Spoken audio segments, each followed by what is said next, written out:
ಬೆಳಗ್ಗೆಯಿಂದನೇ ಬ್ಲಾಗ್ನ ಶುರು ಮಾಡ್ತಾ ಇದ್ದೀನಿ. ಅವತ್ತು ಸಂಡೇ ಆಗಿರೋದ್ರಿಂದ ನನ್ನ ಹಸ್ಬೆಂಡು ಈ ರೀತಿ ಒಂದು ರ್ಯಾಕ್ನ ರೆಡಿ ಮಾಡಿಕೊಡ್ತಾ ಇದ್ರು ಕಿಚನ್ಗೆ ಅಂತ.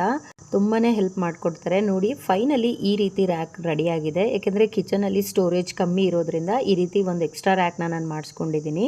ಕೆಲವು ದಿನಗಳಿಂದ ಡೈಲಿ ವ್ಲಾಗ್ಸ್ನ ಅಪ್ಲೋಡ್ ಮಾಡಲಿಕ್ಕೆ ಆಗಿರಲಿಲ್ಲ. ಹಾಗಾಗಿ ಇನ್ಮೇಲಿಂದ ಕಂಟಿನ್ಯೂಸ್ ಆಗಿ ವ್ಲಾಗ್ನ ಅಪ್ಲೋಡ್ ಮಾಡೋದಕ್ಕೆ ಟ್ರೈ ಮಾಡ್ತೀನಿ. ಏಕೆಂದರೆ ಕ್ಲಾಸು ವರ್ಕು ಮೇಂಟೈನ್ ಮಾಡಬೇಕಾಗಿತ್ತು. ಹಾಗಾಗಿ ತುಂಬಾನೇ ಬ್ಯುಸಿ ಆಗಿದ್ದೆ. ಹೆಲ್ತ್ ಕೂಡ ಸ್ವಲ್ಪ ಅಪ್ಸೆಟ್ ಆಗಿತ್ತು. ಹಾಗಾಗಿ ಫೈನಲಿ ನೋಡಿ ಎಲ್ಲಾನು ಅರೇಂಜ್ ಮಾಡ್ತಾ ಇದ್ದೀನಿ. ಮನೇಲಿ ಈ ರೀತಿ ಪಟ್ಟಿ ಪೀಸ್ ಇತ್ತು.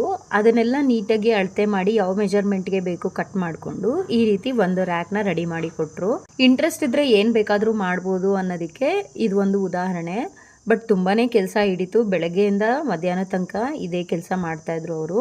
ಅಷ್ಟರಲ್ಲೇ ನನ್ಗೊಂದು ಮೇಕ್ ಓವರ್ ಇತ್ತು. ಇದನ್ನ ಮುಗಿಸಾದ್ಮೇಲೆ ಫೈನಲಿ ಅವಳ ಲುಕ್ ನೋಡಿ ಈ ರೀತಿ ಬಂದಿದೆ. ಹೇರ್ ಸ್ಟೈಲು ಮತ್ತೆ ನಿಮ್ಗೆ ಯಾರಿಗಾರು ಮೇಕಪ್ ಇಂಟ್ರೆಸ್ಟ್ ಇದ್ದಲ್ಲಿ DM